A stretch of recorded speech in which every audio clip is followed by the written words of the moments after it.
Bonjour à tous. Tout dépendant si le Seigneur a monté le thermostat, je ne sais pas si on est certains d'entre nous dehors comme dimanche passé. Donc, je fais quand même ce message pour ceux qui sont à la maison, pour qu'on puisse continuer ensemble à s'édifier, toujours dans l'Épître aux Hébreux. Et comme on se l'est rappelé, nous sommes dans la deuxième section du livre de l'Épître aux Hébreux, à partir du chapitre 10, à partir du verset 19. Pour rentrer maintenant dans les exhortations. C'est comme si l'auteur écrit un peu comme l'apôtre Paul. La première partie est principalement de l'instruction.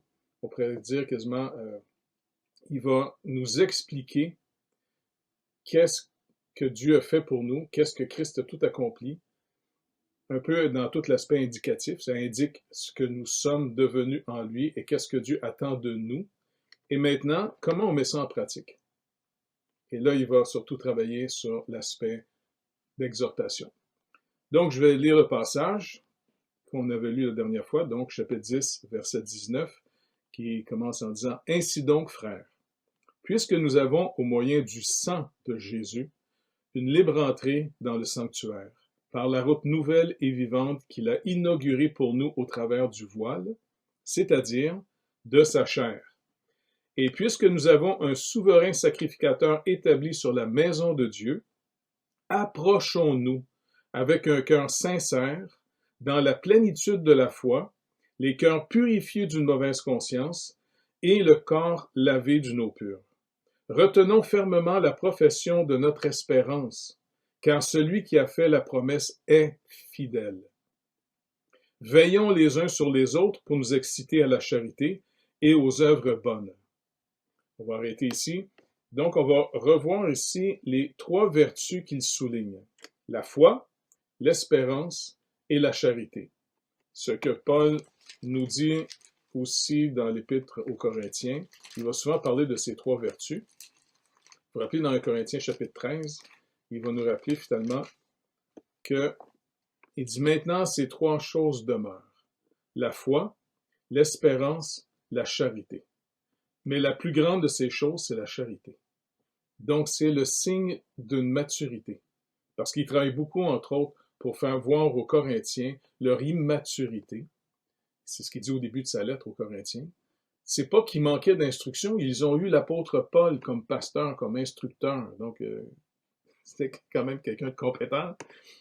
Mais le problème, c'est que des fois, on peut penser que parce qu'on a beaucoup d'instruction, on a de la maturité.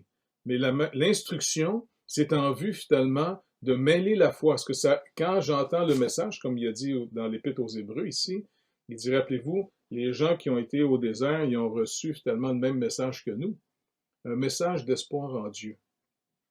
Mais ça leur servit de rien parce que ça n'a pas trouvé la foi. La foi reçoit, au fond, la parole de Dieu en confiance.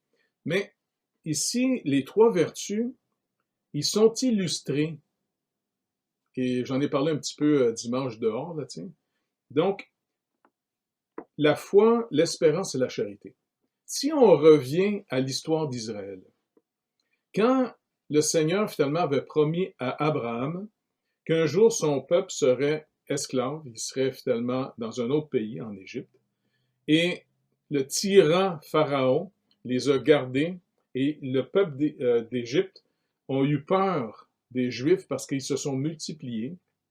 Alors, finalement, ils ont commencé à avoir des règles pour les détruire.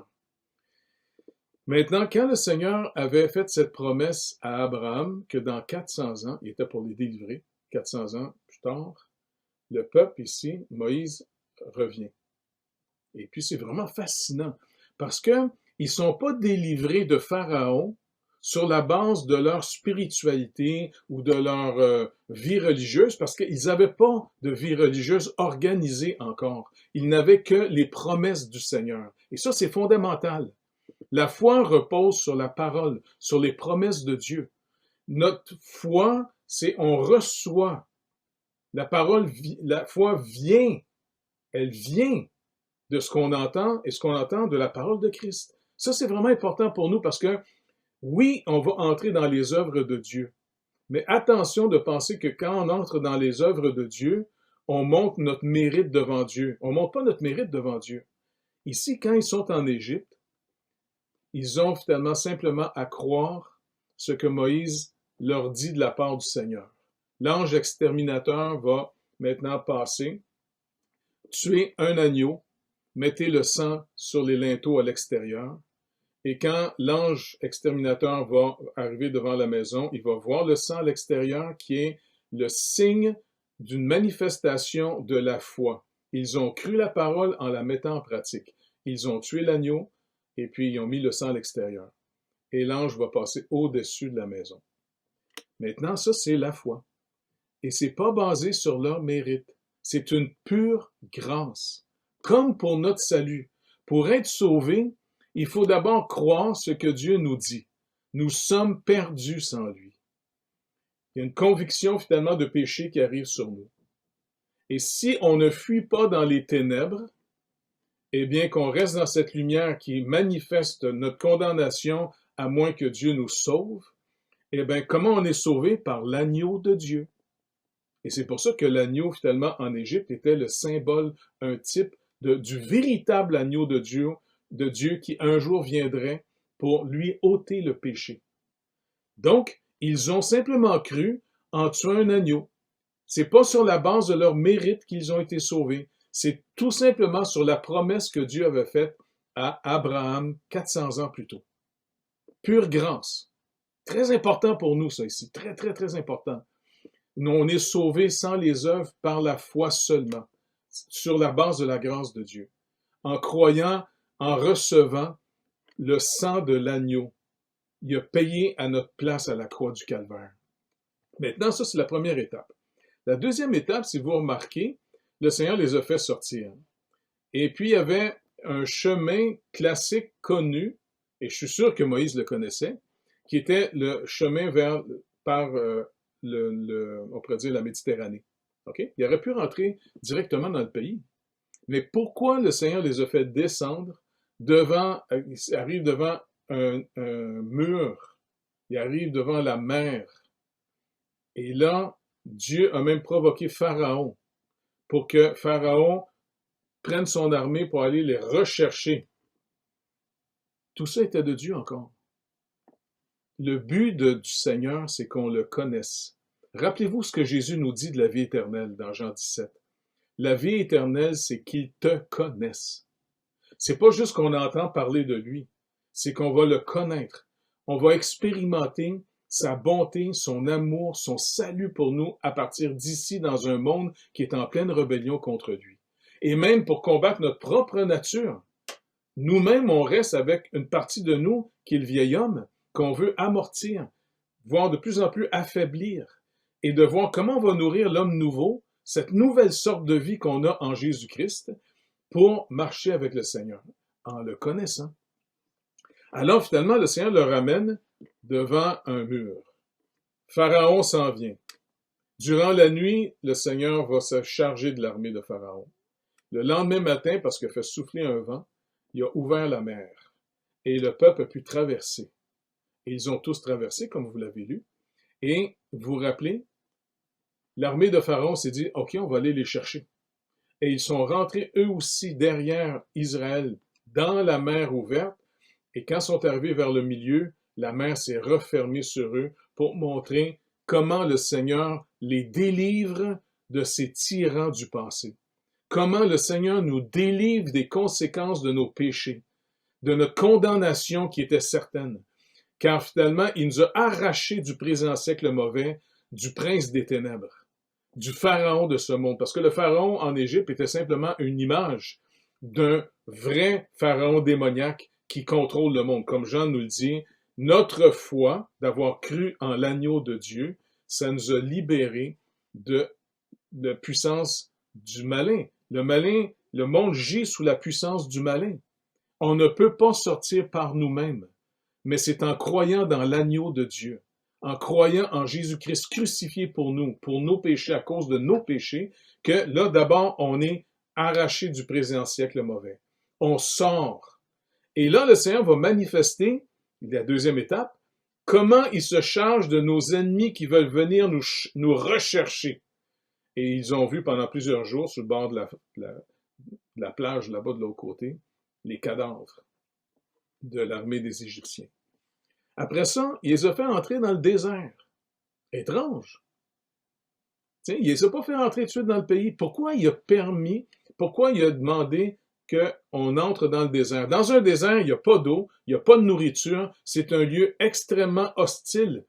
Il est en train de les amener à comment on vit avec le Seigneur. Il est obligé de couper finalement, parce que même en Égypte, bon ben, il vivait naturellement, il survivait naturellement, un peu comme nous ici dans ce monde. On vit et on essaie de survivre jusqu'à ce que la mort vienne nous chercher. Maintenant, quand il les a amenés dans le désert, c'est fascinant de relire l'Exode, les Nombres, de voir finalement cette vie dans le désert, de quoi il les a franchis, comment il les sanctifie. Pour ceux qui ont mêlé la foi à Dieu et les autres qui n'ont pas voulu mettre leur confiance en Dieu et qui sont restés, encore une fois, dans la chair, si on peut dire, eh bien, ils ont péri dans le désert. Ils n'ont pas eu l'opportunité d'être capables d'entrer dans la troisième étape qui est dans la terre promise. Maintenant, dans le désert, le Seigneur a montré, comme Paul le rappelle aux Corinthiens, vous vous rappelez, Paul dit finalement dans 1 Corinthiens chapitre 10, si je ne me trompe pas, que ces choses ont été écrites pour notre instruction. Et quand il écrit aux Corinthiens, il n'écrit pas à des Juifs, il écrit à des païens. Et donc, cette histoire de l'Ancien Testament est écrite pour qu'on puisse tous prendre un encouragement en disant, OK, pourquoi tu permets des épreuves dans ma vie? Parce que des fois, on ne comprend pas pourquoi il nous arrive des problèmes. Mais maintenant, chaque problème est un rendez-vous avec le Seigneur pour voir comment il va préparer le moyen d'en sortir. Comment il va préparer ma délivrance. Comment il va pourvoir à mes besoins. En d'autres mots, on est en train d'abandonner un mode de vie qu'on avait en Égypte pour développer et découvrir surtout par la fidélité de Dieu, parce que comme il est dit ici, on s'approche par la foi d'abord, avec un cœur sincère. En d'autres mots, il faut vraiment dire, OK, je te fais confiance, j'ai pas d'autre option. Approchons-nous avec un cœur sincère, la plénitude de la foi, les cœurs purifiés d'une mauvaise conscience, Christ nous a pardonné. Donc, on croit à ce pardon. Et le corps lavé d'une eau pure, toutes les souillures qu'on a amenées. Après ça, deuxième point, on entre dans le désert. Retenons fermement la profession de notre espérance. Comment on va développer une authentique espérance en Dieu, à moins de le connaître, comment il nous délivre pour pourvoir à nos vrais besoins les plus fondamentaux? La première épreuve qu'ils ont eue, quand ils sont sortis, qu'ils ont traversé la mer, bon, d'abord, il les a délivrés de l'armée de Pharaon, c'est une première chose. Mais quand ils sont arrivés là, à peine une journée ou deux après, ils ont soif. Dans un désert, il n'y a pas d'eau. Et puis là, ils paniquent, là, tu sais. Ils s'en viennent voir Moïse. Et puis, ils vont dire une phrase très plate. Écoute, est-ce que Dieu est vraiment avec nous? Et pourtant, avec tout ce qu'ils avaient vu, il y avait même la colonne de feu et de fumée qui était là. Et le Seigneur va leur apprendre à se confier en lui. Mais c'est pas quelque chose qui est facile naturellement. Et c'est pour ça qu'on doit avouer au Seigneur, je te demande pardon, car si ma chair prend plus de place dans mon entendement, ça me maintient dans une incrédulité par rapport à tes promesses, par rapport à toi avec moi dans cette vie. Maintenant, le Seigneur, vous vous rappelez, il y avait l'histoire de l'eau amère, de jeter finalement un morceau de bois dans l'eau afin qu'elle devienne douce. Il y a vraiment une image incroyable là-dedans. Donc, le rocher qui les suivait, parce que du rocher sortait l'eau. Il dit, ce rocher, c'était Christ. Donc, la manne, après ça, descendait. Ils ont mangé finalement le pain du ciel. C'est pour ça que quand Jésus a fait la multiplication des pains, tu sais, dans Jean chapitre 6, Jean reprend ce miracle, parce qu'il appelle tous les miracles des signes. Il dit, Jésus, finalement, il dit à la foule Dieu ne vous a pas donné le pain du ciel dans le désert. C'était l'image qu'un jour il vous donnerait le vrai pain du ciel. Et c'est pour ça que Jésus se présente comme étant la vraie nourriture pour notre vie. L'homme ne vivra pas de pain seulement, mais de toute parole qui sortira de la bouche de Dieu. Et quand Christ nous parle aujourd'hui, notre foi vient de sa parole à lui. Romains 10, 17. Elle vient de lui. Et c'est fondamental. Et c'est pour ça que de toujours apprendre, maintenant, comment je dépends du Seigneur dans cette vie qui est un monde en opposition à Dieu, qui est un désert en réalité. C'est un désert spirituel, le monde. Et c'est pour ça que le Seigneur veut être au milieu de nous. Donc ici, ça, c'est l'espérance. Notre espérance va se bâtir d'épreuve en épreuve pour voir comment on s'attend au Seigneur sur la base de ses promesses et de délivrance en délivrance. L'eau, la manne, même un jour, il voulait avoir de la viande. Eh bien, Seigneur Dieu, il a fait un vent et les cailles sont arrivées, puis ont tombé, puis ont mangé de la viande. Même leurs vêtements ne s'usaient pas. Écoute, ils ont vécu 40 ans dans un désert. Et puis, tu sais, c'est un lieu aride, sec, dur. Et il était préservé d'une manière incroyable. Ça, c'est l'espérance qui se bâtit là, l'étape du désert. Maintenant, dans le désert, ils ont bâti une espérance et c'est seulement ceux qui ont connu vraiment le Seigneur et qui ont bâti une authentique, mêlant la foi à ce que Dieu dit, à ce que Dieu est pour eux. Eh bien, c'est juste eux. Vous vous rappelez quand il a envoyé les 10 espions dans le pays? 12, c'est-à-dire? 10 des espions ont parlé en incrédulité. Hey, ça n'a pas de sens, il y a des géants, il y a des villes fortifiées. En d'autres mots, on va se faire massacrer si on rentre là-dedans. Ils ne pouvaient pas rentrer à moins que leur espérance ait été bâtie dans le désert. C'est pour ça que l'étape du désert était fondamentale avant d'entrer dans les promesses de Dieu, dans les œuvres de Dieu. Et puis là, il y en a 2 par contre qui ont connu le Seigneur, Caleb et Josué. Et ces 2 gars-là ont essayé de raisonner le peuple, mais ils n'ont pas voulu l'écouter, car la chair écoute beaucoup plus ce qui est négatif contre Dieu, mais c'est l'homme nouveau qui se nourrit des promesses de Dieu, de la fidélité de Dieu, parce qu'il dit, retenons fermement la profession de notre espérance, car celui qui a fait la promesse est fidèle. Et ça, c'est quelque chose qu'il faut connaître. La vie éternelle, c'est qu'il te connaisse, toi le seul vrai Dieu. Et après ça, dans la 3e étape, veillons les uns sur les autres pour nous exciter à la charité et aux œuvres bonnes. C'est seulement en ayant découvert la fidélité de Dieu à notre égard qu'on va finalement vivre cette assurance de vouloir discerner maintenant sa volonté et de marcher avec lui dans quelque chose qui, peut-être naturellement, nous ferait peur. Moi, naturellement, vous le savez, je vous l'ai souvent dit, mais c'est un fait. Et pour moi, dans mon tempérament, c'est plus facile d'être peureux que d'être courageux. Moi, je trouve ça admirable des gens courageux. Je sais pas comment ça se passe dans leur tête. Moi, je trouve toujours finalement que hey, le danger, c'est pas le fun. Tu sais? Et quand le Seigneur m'a donné un appel de revenir chez moi de la France, là, que je revienne à Montréal, que je revienne chez moi, je me rappelle une chose, je me disais, Seigneur, je retourne dans la secte des athées, moi, là. Et puis, je vais me faire moquer ben raide. Mes amis vont rire de moi. Il n'y a personne qui va à l'église. Tout le monde a abandonné l'église. Tout le monde est même...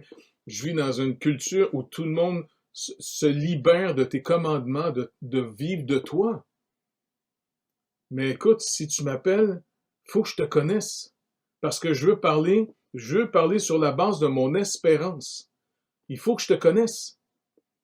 Et le Seigneur, finalement, il est avec nous.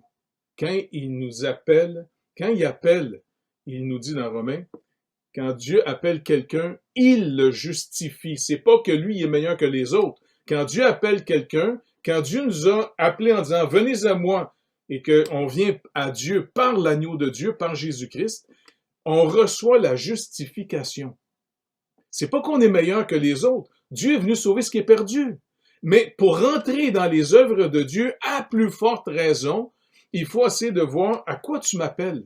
Si vous êtes toujours dans le complexe de ce monde qui est la honte motive beaucoup de gens à essayer de devenir des héros, de devenir quelqu'un d'important, de, tu sais, j'ai plus de connaissances, j'ai plus de pouvoir, j'ai plus d'argent, je suis mieux, je suis blabla. Les gens veulent toujours être mieux que les autres. Ça leur donne, c'est comme le complexe d'infériorité, souvent, on essaie de s'en délivrer en devenant meilleur que les autres. Mais le Seigneur veut nous libérer justement de la honte, car la honte, c'est l'effet du péché dans notre vie. Qui t'a appris que tu es nu. Qui te donne maintenant cette lumière sur toi que tu es honteux d'être ce que tu es? Avez-vous remarqué que quand le Seigneur Jésus-Christ s'est incarné, quand la deuxième personne de la Trinité s'est incarnée, quand il est venu sur terre, il n'a pas eu honte de prendre le chemin de la pauvreté. Il n'est pas né dans un palais. Il aurait pu naître finalement, je sais pas moi, dans un palais. Il aurait pu se donner toutes les richesses du monde. Il aurait pu avoir une armée.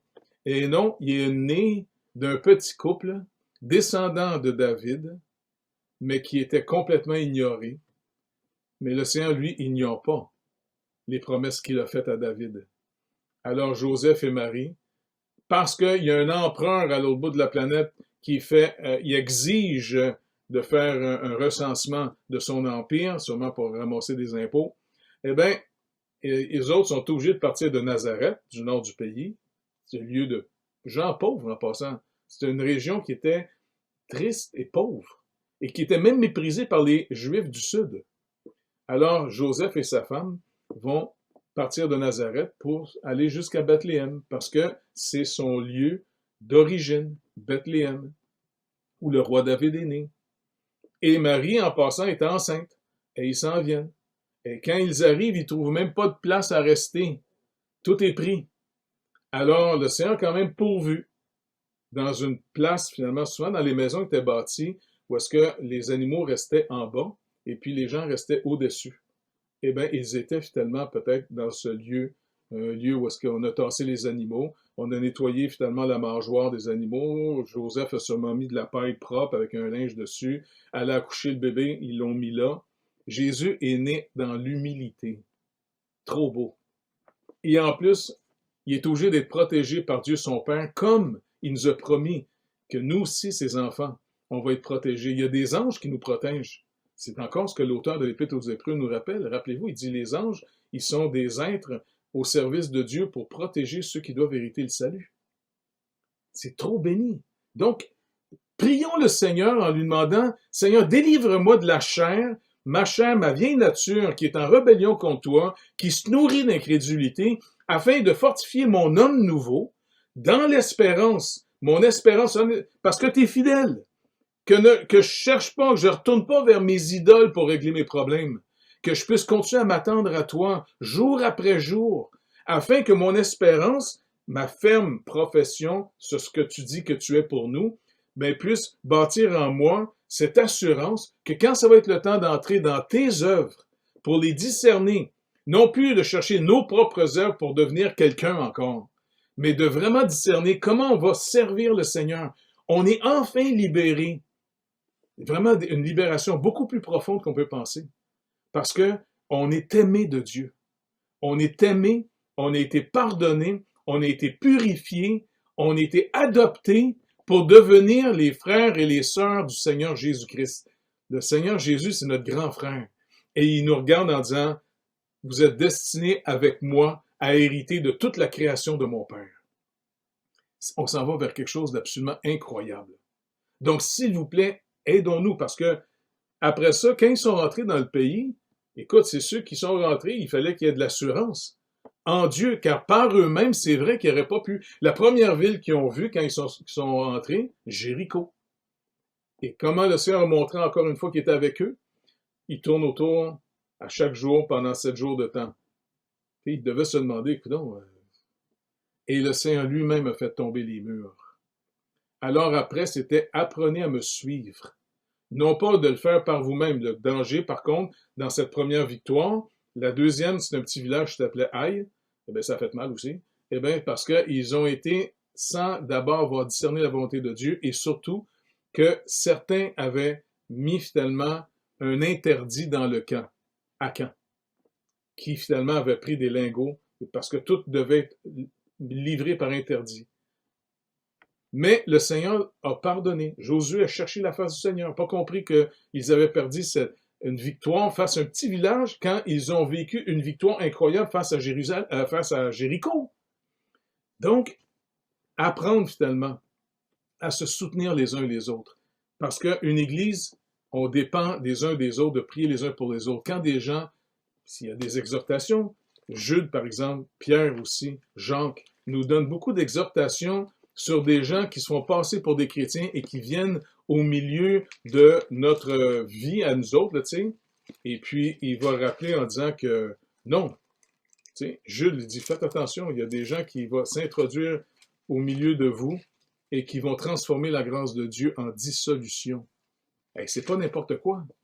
Donc, tu sais, vraiment, il faut apprendre finalement à marcher avec le Seigneur d'une manière fidèle et continuelle.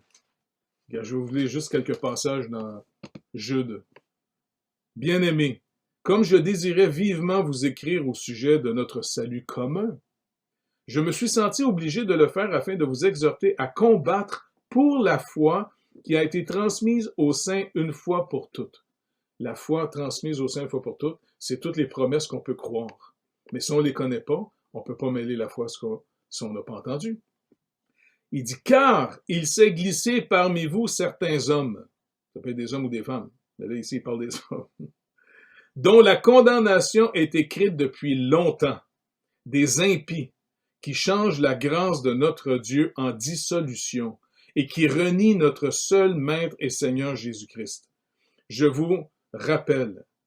vous rappeler, à vous qui savez fort bien toutes ces choses, que le Seigneur, après avoir sauvé le peuple et l'avoir tiré du pays d'Égypte, fit ensuite périr les incrédules, qu'il a réservés pour le jugement du grand jour, enchaînés éternellement dans les ténèbres. Même chose pour les anges. L'histoire, là, il donne l'exemple de Sodome et Gomorrhe, par exemple. Et ces choses-là sont arrivées pour nous servir d'exemple concret.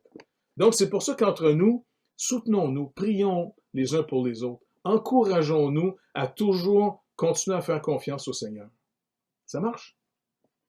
Donc, je relis le passage et je vous encouragerai à relire Exode et Nombre pour voir comment de l'Égypte, pure grâce, l'agneau, un coup sauvé. Et vous avez remarqué ces trois étapes. Sortir d'Égypte par l'agneau. Deuxièmement, de la mer, ils vont entrer dans le désert. Deuxième étape. Troisième étape, ils vont rentrer dans le pays promis. On pourrait quasiment dire, ça ressemble au temple. Le parvis, c'est là que finalement les gens venaient pour entendre la bonne nouvelle. Deuxième place, c'est le service de Dieu dans le lieu saint. Et le lieu très saint, c'est au fond le pays promis. On ne peut pas rentrer là d'abord si, on n'a pas cru en obéissant, en venant à Dieu par l'agneau de Dieu. Comme il est dit ici, il a ouvert une route nouvelle par son sang. Dans le sens, c'est notre agneau à nous autres, le véritable agneau de Dieu. Deuxièmement, quand il nous a montré comment il nous a délivrés finalement de Pharaon et tous nos péchés d'avant et les conséquences éternelles qui s'en attachaient, maintenant on entre comment on va changer de mode de vie pour développer et découvrir le nouveau mode de vie où Dieu redevient notre Dieu et il dit « Fais-moi connaître tes besoins car moi-même prends soin de toi. » Moi-même, Jésus dit. Le Seigneur Dieu Tout-Puissant, lui, prend. Et c'est comme ça qu'on devient des enfants de Dieu. Le Père s'occupe de ses enfants. Un bon père, là, il aime ses enfants, il les protège, il pourvoit leurs besoins. C'est lui qui s'occupe de ses enfants. Et puis finalement, un coup qu'il va voir que notre espérance est assez solide, et c'est là, après, qu'on va entrer finalement dans les œuvres qu'il a préparées. Et qu'on doit s'exciter finalement à voir comment on va rentrer. C'est pour ça qu'on force personne d'entrer dans les œuvres de Dieu. On force personne à donner des offrandes. On s'encourage plutôt à le faire, mais on force pas. On ne peut pas forcer la foi. On ne peut pas forcer ici même l'espérance. C'est quelque chose que chacun de nous doit faire l'expérience. Et troisièmement, ainsi, on commence à vivre en fonction de Seigneur, on veut entrer dans ta volonté. Car tu nous as dit, Jésus, quelque chose de vraiment important dans l'Évangile. Jean a rapporté une parole très forte, plusieurs, mais une très forte. Quand Jésus est au puits et qu'il a parlé à la Samaritaine, vous vous rappelez? Et les disciples reviennent, ils ont acheté de la nourriture. Jésus dit, non, j'ai mangé une nourriture que vous ne connaissez pas. Les gars disent, ah, quelqu'un qui est venu y amener de la nourriture. Et puis tout de suite après, il va leur dire, ma nourriture, c'est de faire la volonté, d'obéir, de faire la volonté de celui qui m'a envoyé. Nous, là, si on veut voir notre homme intérieur puissamment fortifié, commençons d'abord dans l'humilité de dire, on est à ton service, Seigneur. S'il vous plaît, montre-nous ta volonté. Montre-moi personnellement ta volonté. C'est pas naturellement que je peux la formuler, ta volonté. C'est pas à moi de la faire. Si je dois connaître ta volonté, ben, je te la demande. Tu dois me la montrer. Donc, c'est vraiment quelque chose de fantastique. On va continuer à développer ça. On va rentrer de plus en plus dans tout un aspect extrêmement pratique. Donc, en terminant, encore une fois, je vous encourage. Relisez l'Exode et les Nombres. Vous allez voir, et puis de demander au Seigneur de discerner les types de péchés qu'il veut, le murmure, la rébellion, de ne pas comprendre que le royaume de Dieu fonctionne par appel. Si Dieu appelle quelqu'un, eh bien, il y avait Dathan, Abiram, Corée, qui à un moment donné ont voulu renverser finalement Moïse et Aaron. On disait, vous prenez pour qui, vous autres, là, tu sais? Ils n'ont pas compris finalement que ces deux gars-là, ils étaient appelés à ça. Mais eux autres, ils pensaient encore en égyptien dans leur tête. Il veut nous faire sortir d'Égypte. Parce que sortir le peuple d'Égypte, c'est une chose, mais comme quelqu'un a déjà dit, sortir l'Égypte du cœur, c'est une autre chose. Que le Seigneur nous aide, afin qu'on puisse vraiment produire un fruit à sa gloire. Que le Seigneur vous bénisse abondamment. À bientôt. Bye.